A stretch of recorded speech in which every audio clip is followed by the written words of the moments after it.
Hello दोस्तों, welcome to my channel success junction. एक कदम सफलता की ओर हम लेकर के आ गए हैं 440 volt current related static GK express महत्वपूर्ण प्रश्नों की श्रृंखला। इस श्रृंखला में हम ऐसे प्रश्नों को कवर करेंगे, ऐसे विषय की तरफ ध्यान देंगे जो अभी हाल ही में चर्चा में बने हुए हैं, जिनसे में होकर के स्टैटिक प्रश्न बन सकते हैं। तो ये प्रश्न आपके आने वाले exam UPSI, UPPCS, MP jail प्रहरी, एमपीएसआई और बिहार दरोगा, बिहार एसआई के परीक्षा में आ सकते हैं। प्रश्न वही जो परीक्षा में आएंगे और आपको दूसरों से अलग बनाएंगे। तो बिना समय गंवाए चलते हैं हम स्टैटिक जीके की प्रश्नों की इस यात्रा पर। तो प्रश्न नंबर 1 क्या कहता है?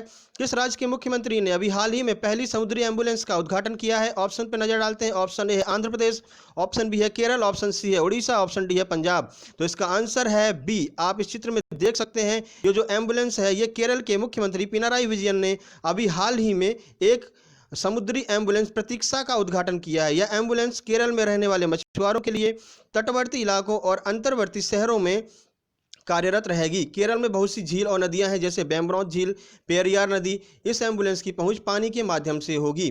देखिए, शहरों के लिए तो यहाँ पर बहुत सी एम्बुलेंस चलती रहती हैं, लेकिन जब मछुआरे लोग नदियों में या झीलों में मछली मारने के लिए जाते हैं, उस समय उनकी जब तबीयत खराब हो जाती है तो वहाँ तक पहुँच नहीं बन पाती है एम्बुलेंस की। इसलिए यहाँ पर एक पानी में चलने वाली एम्बुलेंस का यहाँ पर उद्घाटन किया गया है केरल के मुख्यमंत्री के द्वारा।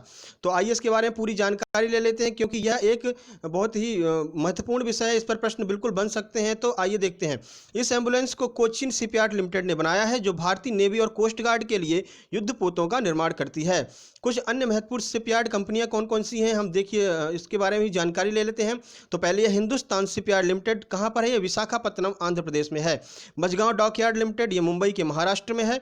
और गॉर्डन रिच शिपयार्ड ये कोलकाता में स्थित है। तो इस पर आप ध्यान रखिएगा। प्रश्न नंबर 2 की तरफ चलते हैं। अभी चर्चा में रहे निम्न उत्सवों में राज्यों में गलत जोड़ा कौन सा है? तो उत्सव नंबर 1 है पुथांगु, सामने है तमिलनाडु, उगादी आंध्र प्रदेश, सी है विशु केरल, डी है गुड़ी पड़वा गुजरात। तो इसका आंसर है गुड़ी पड़वा गुजरात, यानी आंसर है इसका डी। यानी गुड़ी पड़वा उत्सव जो है वो महाराष्ट्र में मनाया जाता है, ना कि गुजरात में मनाया जाता है। और ये ऊपर जो आपको राज्यों के सामने उत्सव दिए गए हैं, ये प्रत्येक राज्य के नववर्ष के रूप में मनाए जाते हैं। तो प्रश्न नंबर 3 की तरफ चलते हैं। निम्नलिखित जोड़ों में कौन सा जोड़ा गलत है? तो यहाँ पर कुछ नोट दिए गए हैं और उन पर बने हुए चिन्हों को दर्शाया गया है। तो ऑप्शन ए है 100 रुपये। 100 रुपये के नोट पर रानी की बाव बनी है। ऑप्शन बी है 500 रुपये, क्या 500 के नोट पर लाल किला बना हुआ है? ऑप्शन सी है 200 रुपये, क्या 200 के नोट पर सांची का स्तूप बना हुआ है? ऑप्शन डी है 2000 रुपये, क्या 2000 के रुपए के नोट पर ट्रैक्टर बना हुआ है? तो इसका आंसर है डी, यानी कि ऑप्शन नंबर डी गलत है। क्यों, आइए देखते हैं। 2000 के नोट पर मंगलयान छपा है। यह नोट मैजेंटा बैगनी रंग का है, यानी कि उस पर ट्रैक्टर नहीं मंगलयान छपा हुआ है। 1000 के नोट का रंग जो है पर्पल यानी लेवेंडर कलर का है। 500 का नोट स्टोन ग्रे रंग का है। और जो 200 का नोट है वो नारंगी या फिर ऑरेंज रंग का है। और हम आपको बता दें जो रुपए का प्रतीक चिन्ह है वो डी उदय कुमार के द्वारा दिया गया था। ये प्रश्न कई बार हमने परीक्षाओं में देखने को मिला है। हमने कई पेपर का एनालिसिस किया तो हमने पाया कि ये क्वेश्चन बार बार घूम फिर करके आया है कि रुपए का प्रतीक चिन्ह जो है वो किसने संपादित किया है। तो डी उदय कुमार ने इसको बताया है। तो हम 2000 के नोटों के बारे में बात कर लेते हैं। अभी देखिए पिछले कुछ सालों से 2000 नोटों का निर्गम कम हो गया, जिसकी वजह से आरबीआई 2000 के नोट कम छाप रही है। तो इसलिए एक ये महत्वपूर्ण विषय बना हुआ है 2000 का नोट। यह प्रश्न कहीं ना कहीं आपको टकरा सकता है। और इनसे रिलेटेड अन्य जो नोटों के ऊपर प्रश्न है, ये रंग या उस पर क्या बना हुआ है, यह भी आपको कहीं ना कहीं टकरा सकते हैं। तो आप इस बात पर ध्यान रखिएगा। 2000 का नोट विशेष रूप से आपके परीक्षाओं में प्रश्न के रूप में देखने को मिल सकता है। प्रश्न नंबर 4 की तरफ चलते हैं। हाल ही में किस राज्य की सरकार के द्वारा स्कूली छात्रों के लिए पढ़ाई तुम्हार परा योजना शुरू की गई है?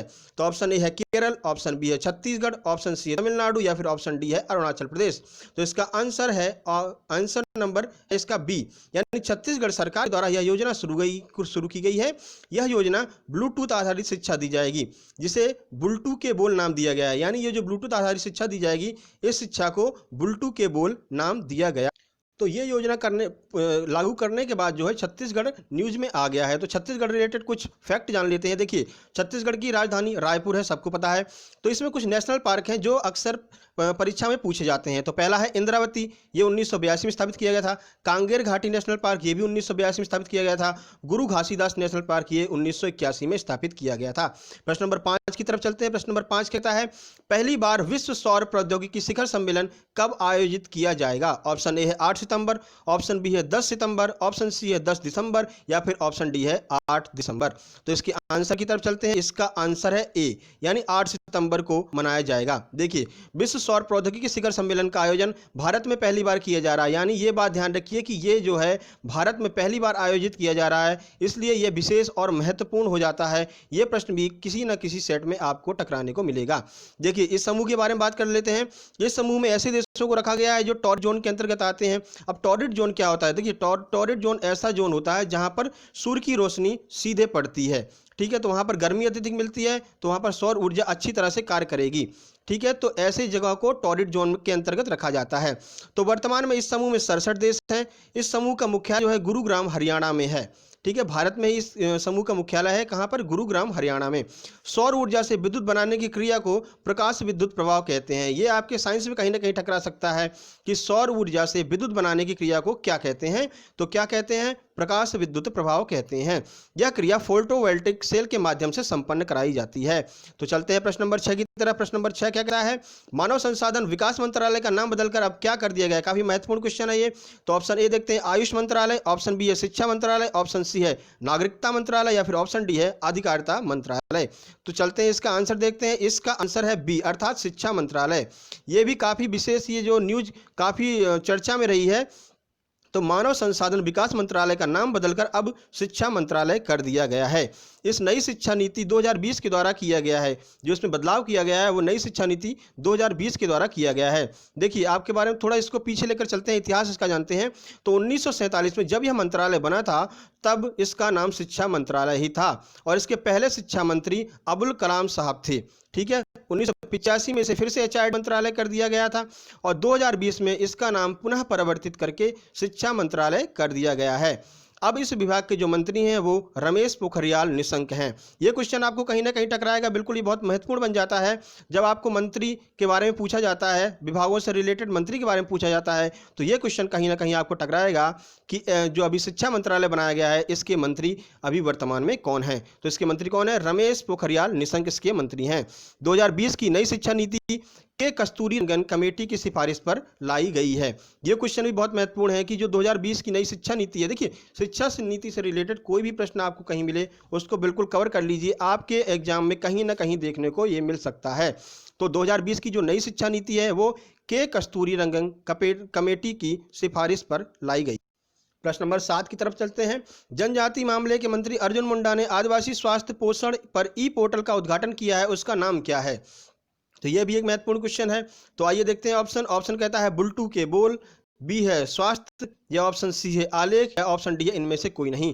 तो इसका आंसर है बी, यानी कि स्वास्थ्य नाम का ये ई पोर्टल लॉन्च किया है। तो ये लोगो आपको दिख रहा है, स्वस्थ भारत एक कदम स्वस्थ समाज की ओर। तो अभी कोरोना का टाइम चल रहा है तो आप भी स्वस्थ रहिए और सोशल डिस्टेंसिंग का पालन कीजिए, जिससे भारत भी स्वस्थ रहेगा। अगर आप स्वस्थ रहेंगे तो भारत स्वस्थ रहेगा। तो ई पोर्टल का नाम स्वस्थ रखा गया है और आलेख जो है वो जनजाति मामलों से संबंधित एक पत्रिका है। और आपको एक और बात बता दें कि गोल नाम का एक प्रोग्राम जो है वो जनजाति मामले के मंत्रालय द्वारा चलाया गया है, जो फेसबुक के साथ मिलकर के चलाया जा रहा है। ये क्वेश्चन आपको मिल सकता है कि गोल किससे रिलेटेड है? तो गोल जो है वो फेसबुक के साथ जनजाति मामलों के मंत्रालय द्वारा चलाया जाने वाला एक प्रोग्राम है। ये बात आपको दिमाग में फिट कर लेना है। और यह प्रोग्राम जो है वो 2019 से प्रारंभ किया गया है। प्रश्न नंबर 8 की तरफ चलते हैं। प्रश्न नंबर 8 क्या कहता है? तो भारत में शीर्ष नवीन शैक्षिक संस्थानों की सूची में कौन सा संस्थान पहले नंबर पर आया है? ऑप्शन ए है IIT बॉम्बे, ऑप्शन बी है IIT मद्रास, ऑप्शन सी है IIT खड़गपुर या ऑप्शन डी है IIT कानपुर। IIT के लिए हम आपके लिए एक अलग से वीडियो बना देंगे। ये IIT जो है बहुत सी न्यूज़ में रही हैं और IIT से रिलेटेड क्वेश्चन बिल्कुल कहीं ना कहीं आपको देखने को मिलेगा आने वाले जो 4-5 एग्जाम है। देखिए UPSI का जो है वो दिसंबर में एग्जाम लगभग प्रस्तावित है और कार्य प्रणाली अपने स्तर पर चल रही है। उसके बाद यूपी लेखपाल भी आने वाला है, MP में अब बाहर आने वाली है रोजगार की, MP पुलिस आने वाली है, MPSI भी आने वाली है। तो इनसे रिलेटेड आपको जो भी प्रश्न देखने को मिलते हैं IIT से रिलेटेड, वो बिल्कुल प्रश्न में कहीं जो है परीक्षा में कहीं ना कहीं टकराएंगे। तो आप इन बातों पर ध्यान दीजिएगा। चलते हैं इसके आंसर की तरफ। तो इसका आंसर है बी, अर्थात IIT मद्रास। तो IIT मद्रास का आप चित्र देख लीजिए तो आपके दिमाग में ये बात फीड हो जाएगी। तो चलते हैं शीर्ष नवीन संस्थानों की यह सूची उपराष्ट्रपति एम वेंकैया नायडू द्वारा जारी की गई है। इस सूची में आईआईटी मद्रास जो है वो पहले स्थान पर रहा है और आईआईटी बॉम्बे दूसरे स्थान पर रहा है, आईआईटी खड़गपुर तीसरे स्थान पर रहा है। एक प्रश्न जो है वो आपको दूसरों से बिल्कुल अलग करेगा कि भारत की पहली आईआईटी कौन सी है। तो ध्यान रहे, भारत की पहली आईआईटी जो है वो आईआईटी खड़गपुर है। ठीक है, प्रश्न नंबर 9 की तरफ चलते हैं। नंबर 9 क्या कहता है? किस राज्य सरकार ने अभी हाल ही में गांव वार्ड सचिवालय में यूपीआई आधारित भुगतान सेवाएं शुरू कर दी हैं? देखिए, यूपीआई जो है एक बहुत विशेष टॉपिक बन चुका है, क्योंकि जब से लॉकडाउन लगा है तो हम लेन देन पैसों या कैश के माध्यम से नहीं कर पा रहे हैं, तो यूपीआई के थ्रू कर रहे हैं। तो यूपीआई से रिलेटेड कोई भी क्वेश्चन आपको मिले या यूपीआई से रिलेटेड कोई भी खबर आपको मिले तो आप उसको अपनी निगाहों में, अपने दिमाग में भर लीजिएगा। तो यूपीआई का पहले हम यही देख लेते हैं। यहाँ पर लोगो दिया गया है यूपीआई का, यूनिफाइड पेमेंट इंटरफेस इसका फुल फॉर्म होता है। आपको कहीं ना कहीं पेपर में देखने को मिल जाएगा। ऑप्शन की तरफ चलते हैं। ऑप्शन ए है उत्तर प्रदेश, ऑप्शन बी है मध्य प्रदेश, ऑप्शन सी है हरियाणा या फिर ऑप्शन डी है आंध्र प्रदेश। तो इसका आंसर है ऑप्शन नंबर डी, यानी कि आंध्र प्रदेश। आंध्र प्रदेश ने 1500 से अधिक गांव वार्ड सचिवालय में यूपीआई आधारित सेवाएं शुरू कर दी है। जैसा कि हमने बताया, जो यूपीआई है वो काफ़ी न्यूज, काफ़ी चर्चा में रहा है। तो यूपीआई से रिलेटेड हम एक एक पॉइंट की पूरी जानकारी ले लेते हैं। तो आइए चलते हैं यूपीआई की ओर। यूपीआई का फुल फॉर्म है यूनिफाइड पेमेंट इंटरफेस। यूपीआई को भारतीय राष्ट्रीय भुगतान निगम एनपीसीआई ने बनाया है। तो एनपीसीआई भी एक बिल्कुल चर्चा में रहने वाला विषय है कि एनपीसीआई क्या है। तो आपसे एनपीसीआई की फुल फॉर्म पूछ सकते हैं। तो एनपीसीआई की फुल फॉर्म क्या है? National payments corporation of India, ये एनपीसीआई की फुल फॉर्म है। चलते हैं अगले टॉपिक पर। तो अगला पॉइंट है, इसकी स्थापना जो है 2008 में की गई थी और इसका मुख्यालय मुंबई में है। किसकी? एनपीसीआई की। तो यूपीआई का पहला पायलट लॉन्च जो है वो 11 अप्रैल 2016 को डॉक्टर आर राजन के द्वारा किया गया। आपके लिए मैं एक प्रश्न छोड़ रहा हूं, आप कमेंट में इसका आंसर देंगे कि जो डॉक्टर आर राजन हैं ये भारत से किस तरह से रिलेटेड हैं, क्या ये पहले क्या रह चुके हैं, किस तरह से रिलेटेड है भारत से, क्या ये बैंकों से रिलेटेड है या किसी सहकारी समिति से रिलेटेड है या किससे रिलेटेड है, ये आप कमेंट में जवाब देंगे। आपके कमेंट का हमें इंतजार रहेगा। अगला पॉइंट देखते हैं। यूपीआई 2.0 को 16 अगस्त 2018 को लॉन्च किया गया। देखिए, बैंकों ने भी यूपीआई की तरफ कदम बढ़ाए और बैंकों ने अपना पहला यूपीआई प्लेटफॉर्म 25 अगस्त 2016 को गूगल प्ले स्टोर पर लॉन्च कर दिया था। तो एक भीम जो नाम का जो यूपीआई ऐप है वो बहुत चर्चा में रहा है। भीम जो है वो सरकारी यूपीआई ऐप है। तो भीम ऐप का फुल फॉर्म, अभी हाल ही में जो परीक्षाएं हुई हैं, बीडीओ का एग्जाम अभी कुछ दिनों पहले हुआ है और आईबीपीएस का जो एसओ का एग्जाम हुआ है वो भी कुछ दिन पहले हुआ है। उन दोनों परीक्षाओं में ये भीम ऐप के बारे में पूछा गया था। तो जैसा हम आपको बता रहे हैं कि यूपीआई से रिलेटेड कोई भी प्रश्न कहीं भी आपको टकराएं, आप बिल्कुल दिमाग में रख लीजिएगा। यूपीआई से रिलेटेड कोई भी प्रश्न आपके परीक्षा में पूछा जा सकता है। तो भीम ऐप का फुल फॉर्म क्या है? तो भारत इंटरफेस फॉर मनी इसका फुल फॉर्म है। इस बात को आप ध्यान में रखिएगा। प्रश्न नंबर 10 की तरफ चलते हैं। प्रश्न नंबर 10 क्या कहता है? राष्ट्रीय शिक्षा नीति में विदेशी भाषाओं के उदाहरण की सूची में किस भाषा को हटा दिया गया है? तो आइए ऑप्शन देखते हैं। ऑप्शन ए है नेपाली, बी है फ्रेंच, सी है मंदारिन या फिर डी है रसियन। आपको ये ऑप्शन देख करके ही समझ में आ गया होगा कि इसका आंसर क्या होगा। जी हाँ, मंदारिन भाषा जो चीनी भाषा है उसको हटा दिया गया है। जो विदेशी भाषाओं के उदाहरण की सूची से भारत ने मंदारिन भाषा को हटा दिया है। आपको ये भी ध्यान होगा, कुछ दिन पहले कई ऐप्स को बैन कर दिया गया था और अब एक और कदम बढ़ाया है, एक और शिकंजा कसा है भारत ने और मंदारिन भाषा जो है वो विदेशी भाषाओं के उदाहरण की सूची में से बैन कर दी गई है। तो एक बहुत अच्छी खबर है भारत के लिए। तो आइए इसके बारे में जानकारी लेते हैं। इसका आंसर है सी, यानी मंदारिन।